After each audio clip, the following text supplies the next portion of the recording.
Because there's a time in Matthew 11, again, Jesus is teaching, and he looks out at the crowds, and I imagine this has probably been after a long day. It's hot, the crowds are exhausted.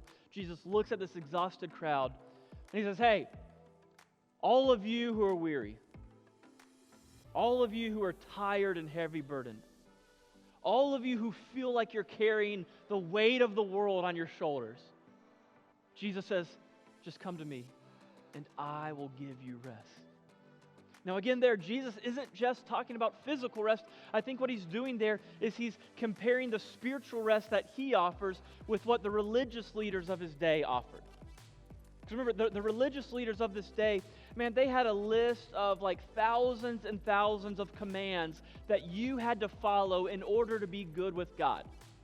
There were so many things you had to do to be good with God that you could never keep up with it.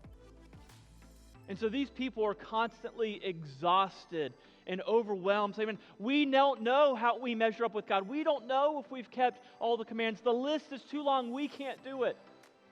And so Jesus says, hey, does that exhaust you?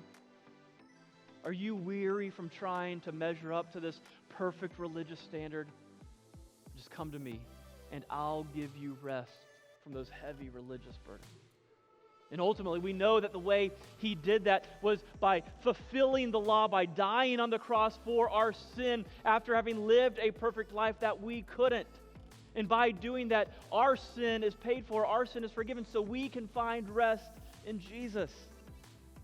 And so now David would say, we can lay in those green pastures. We can sit behind those peaceful streams. We can let our head hit the pillow at night with rest and peace, knowing our standing before God, knowing that we are right before God because of what Jesus, our shepherd, did for us.